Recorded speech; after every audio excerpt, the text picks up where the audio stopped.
Okay, cool. Today we have the latest and the first album in 5 years from Paramore called This Is Why. I loved their last album, After Laughter, the 80s synth pop, new wave shit, straight up my alley. I think I've heard a bit of the title track from this.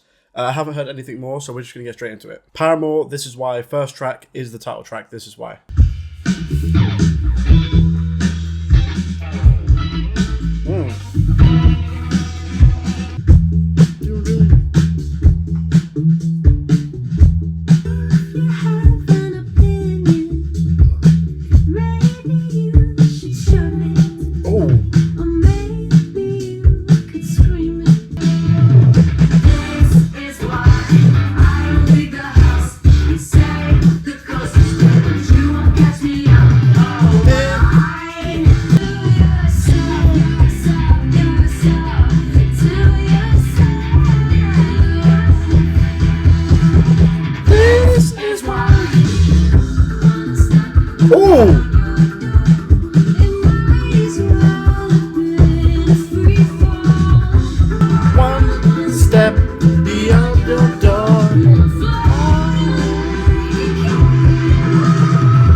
This song is crazy. Heat. You know what? Yeah, I really mess with that song. I fuck with that. Like I said, it felt like a song about, anxiety and, an ever-changing world and things like that. All right, next song is The News.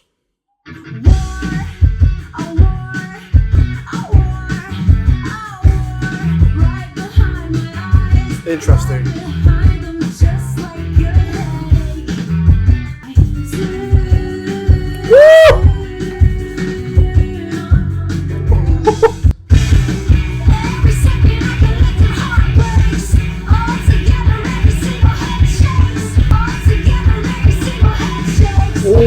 Altogether, every single head shakes. Which it's that thing. It's like, I guess these first two songs feel like they're encapsulating a sort of uneasiness and anxiousness about the world that we're living in now, and that idea of everyone shaking their heads and trying to close their eyes of this constant feed of information, and a lot of it is horrible, bad news.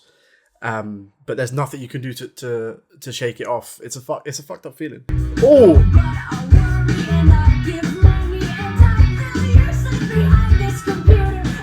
I worry and I give money and I feel useless behind a computer. That's fucked. This pre-chorus is crazy.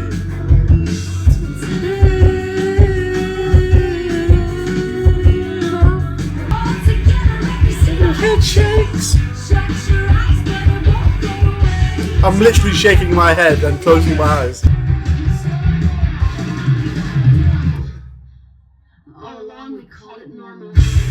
Every second her heart breaks. Again, Heat. Another song about the uneasy feeling and anxiousness of the world we're living in. Next song is Running Out of Time. This feels like Bikini Bottom. Run out of time. Didn't wanna show up to the party empty-handed, but I ran out of time. Walk a little further through the driveway line. The extra mile. What if I'm just a selfish prick? No regard. I'm always running out of time. Oh, this is interesting. So this feels like her in this song, like giving herself the excuse of running out of time for not getting things done, or the things she feels need done, like even relatively menial stuff like taking the dog for a bit of a longer walk or sending someone a card. And I can understand that feeling because I've been guilty of that many a time, where something so simple is like, I'm gonna dust my room. And then it gets to the end of the day, I'm like, I guess I ran out of time. It's like, no, I didn't run out of time. I was fucking procrastinating. And that's what that song feels. This is what this feels like. The idea of running out of time is sometimes used as an excuse for you not taking responsibility and just saying, I procrastinated that motherfucker. You know it's a lie. There's a fire. I'm always running out of time. She's always running out of time. Why we gotta be in a rush? My watch is just for decoration. I'm always running out of time.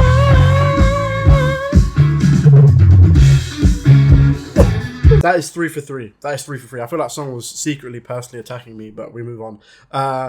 Next song is C'est Comme Ça.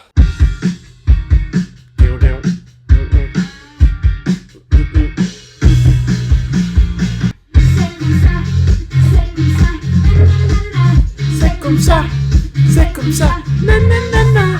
My social life, a chiropractic appointment. My social life, a chiropractic appointment. Lucky for me, a little spite and sweet revenge. It's my divorce. Ronald Spy and Sweet Revenge. Fucking hell. I know degree of deserve, and I hate to admit getting better is boring. I hate to admit getting better is boring.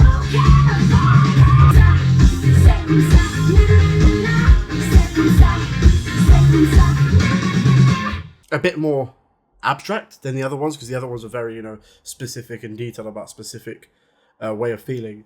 I'm fucking with the sound. I am a lot, actually. Next song is Big Man Little Dignity.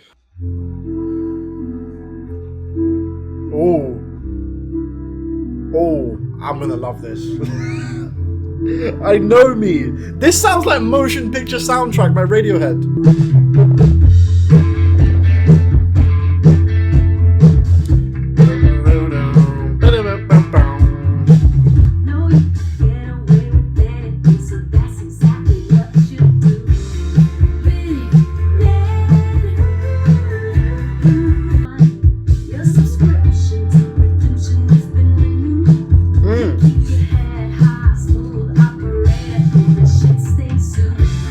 Shit stinks too.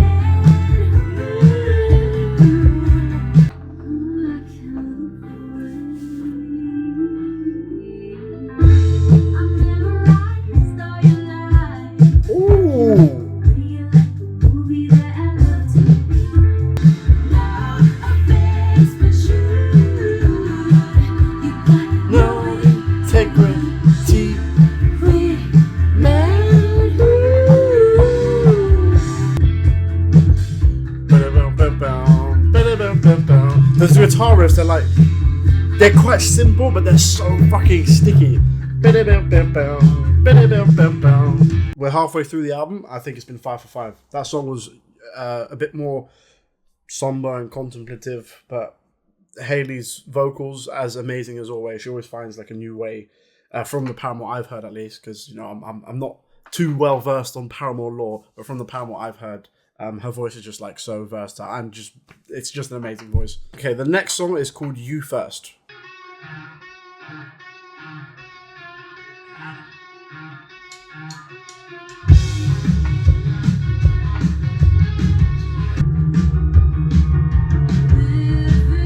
These drums are super heavy.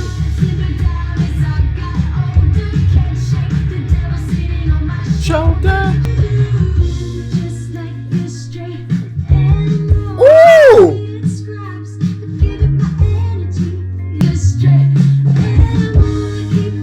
Oh! I love this section.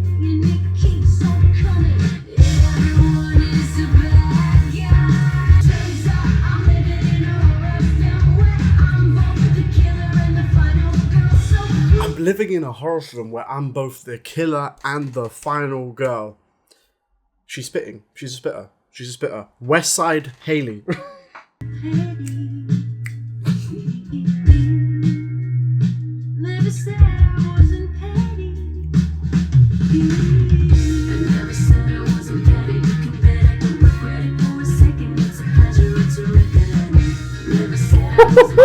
Okay, the theme of this album, now we're that way halfway through, feels like paranoia, anxiety, and general, queasiness about the world. The next song is Figure 8.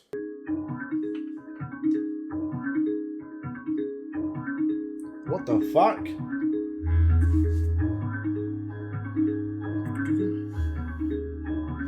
You could put a house beat under this, it'll go hard. Down to the last drop. Pearls the force. But keep the very thing that I hate. The drums are fucking crazy. I won't miss the feeling. My flimsy spine, unsuspicious.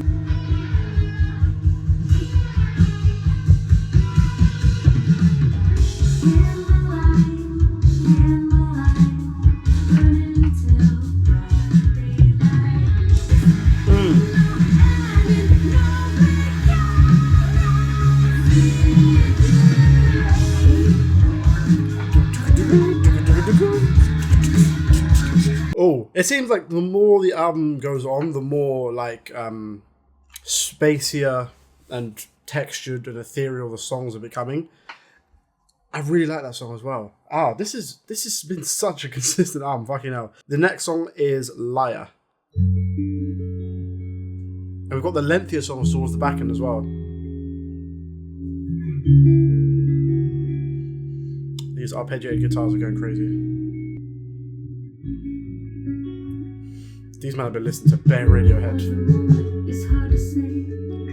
I should know, remember anyway. Oh.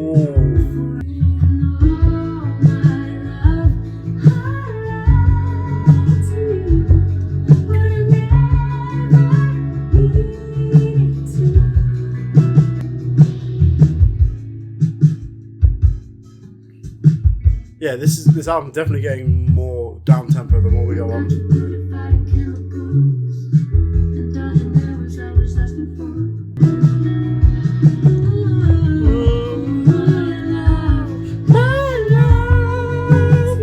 Crazy.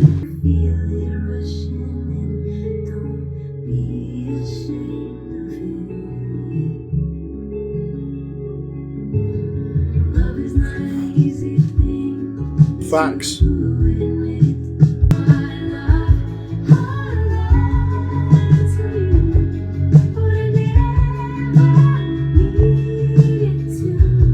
That was my favourite so far. That song was fucking amazing. Super down tempo, sad, personal, clearly as well. This album is shaping up to be mad. We've got to penultimate song already. You know, I love albums that have a tight track list and there's no filler or anything like that. And when I saw that this was 10 tracks, 36 minutes, bear in mind they've not dropped in 5.5 to 6 years, that made me excited because it told me that they've edited themselves down to the absolute just necessary songs. Okay, next song is Crave. This feels very shoegazy.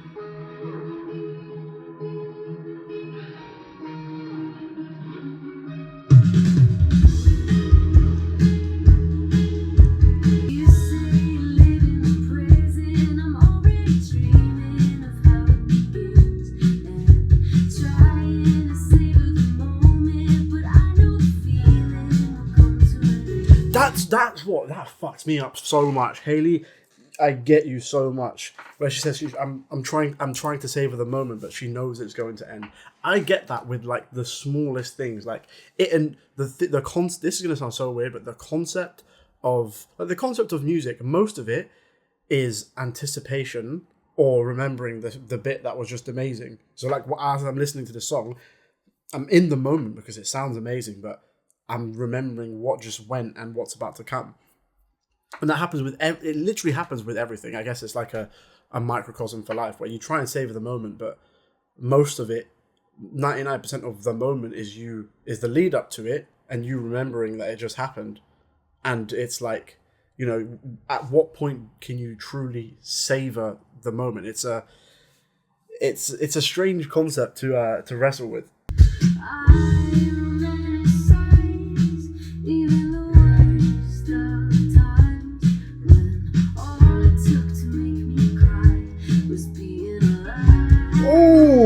I romanticize the worst of times, like when all it took for me to cry was just being alive. That's like, you know, that's existential anxiety at its most extreme form, I guess.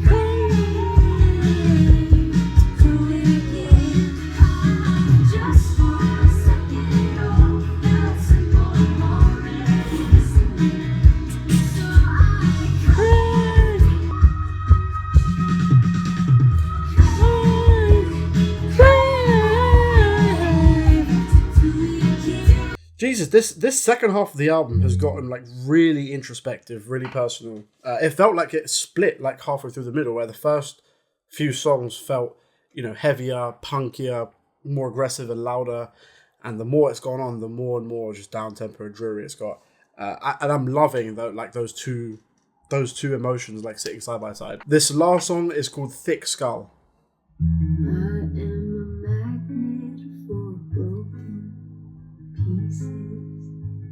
I am attracted to broken. Clever. Epiphany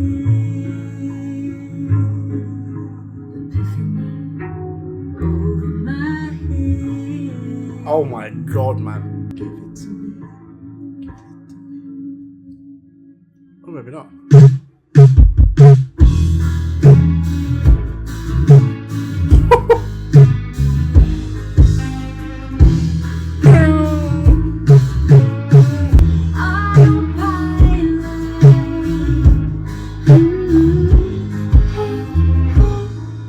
What's the body count up to?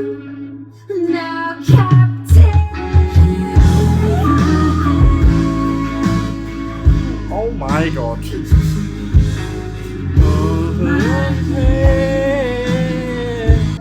it to me. Give it to me.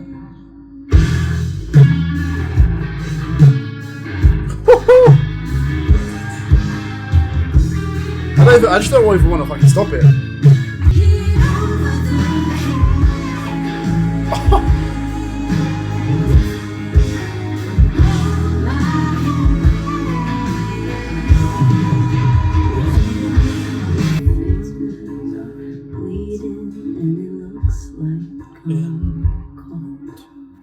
Oh shit. Okay, this is why. I love that. Like I said, I'm not super, when I was growing up, I wasn't super into Paramore or anything like that, so I haven't heard a lot of their back catalogue. Like After Laughter came out 5-6 years ago, and I loved that sound. Prior to that, I'd heard maybe one album, I think, and pop punk wasn't really a sound that was for me. And I think the reason I gravitated towards After Laughter was because it was more, 80s synth pop, new wave shit. And this felt like an amalgamation and a merging of, I guess, the sounds that they've done. There was some punk in there, some post punk, some what they call art rock, I guess. But there was like a sprinkling of some pop punk aesthetics here and there, but it felt like it was just brought in a completely new context that I don't think I've really ever heard before. And I think maybe the reason that is because I associate pop punk sound and aesthetics with youth and energy and adolescence, I guess. Because that, when it was really popping off in the early 2000s, the bands were, late teens, early 20s, things like that. So a lot of the songs revolved around that. And they've taken some of those aesthetics, merged it with some punk, and applied it to songwriting that is more subtle, more dark, has a sense of paranoia and maturity as well. 10 tracks, no filler, that went by just like that. I'm going to replay that all day. On the first listen of After Laughter, there were like 3 or 4 songs that were fucking standout crazy songs. And as a whole, I really enjoyed the album. But on a first listen, I don't think I enjoyed After Laughter as much as I enjoyed this, which is surprising to me because just on paper, the sound of that album would be something I gravitate more towards to. But yeah, this album's fucking crazy. Those are my thoughts on this new Paramore album. Let me know in the comments down below what you guys think. Make sure to like, subscribe, dong the bell, and I will see you next time.